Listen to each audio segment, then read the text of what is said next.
ಮನಮನಕ್ಕೆ ವೈಚಾರಿಕತೆಯ ಹಾಡ ಎರೆದವ ದಾಸಕುಂಬಿ ಎಂದವರ ಕುಲದ ಬೇರೆ ಕಡಿದವ ಅಂತ ಹೇಳಿ.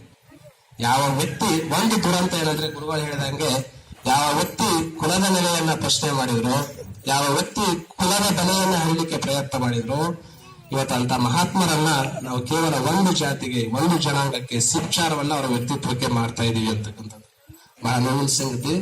ಯಾಕಂದ್ರೆ ವಿದ್ಯಾರ್ಥಿಗಳು ಒಂದು ಅರ್ಧ ತಾಸು ಕಟ್ಟಿ ಹಾಕ್ತಕ್ಕಂಥ ಕೆಲಸ ಮಾಡ್ತಿದೀವಿ. ಅವರು ವಿಶ್ವಚೇತನ, ಅವರು ಯಾವುದೇ ಜನಾಂಗದಲ್ಲಿ ಹುಟ್ಟಿರ್ಲಿ, ಯಾವುದೇ ಜಾತಿಯಲ್ಲಿ ಜನಿಸಿರ್ಲಿ, ಅವರು ಇಡೀ ಸಮಾಜದ ಆಸ್ತಿ, ಇಡೀ ಮನುಕುಲದ ಆಸ್ತಿ ಅವರು.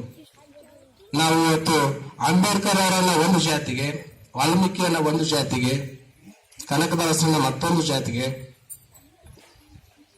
ಮಾಚಿದೇವರನ್ನ ಮತ್ತೊಂದು ಜಾತಿಗೆ, ಸಿದ್ದರಾಮೇಶ್ವರನ್ನ ಮತ್ತೊಂದು ಜಾತಿಗೆ ನಾವೇನಾದ್ರು ಕಟ್ಟಿ ಹಾಕ್ತಕ್ಕಂಥ ಕೆಲಸ ಮಾಡಿದ್ರೆ ನಿಜವಾಗಿ ಅವರ ಒಂದು ತತ್ವ ಆದರ್ಶಗಳಿಗೆ ನಾವು ಅಪಚಾರವೆಸದಂತೆ ಆ ಹಿನ್ನೆಲೆಯಲ್ಲಿ ಅವರ ಸಂದೇಶಗಳನ್ನ ಇಡೀ ಮನುಕುಲ ನಾವೆಲ್ಲರೂ ಒಟ್ಟಾಗಿ ಪಾಲಿಸ್ತಕ್ಕಂಥ ಕೆಲಸ ಮಾಡೋಣ.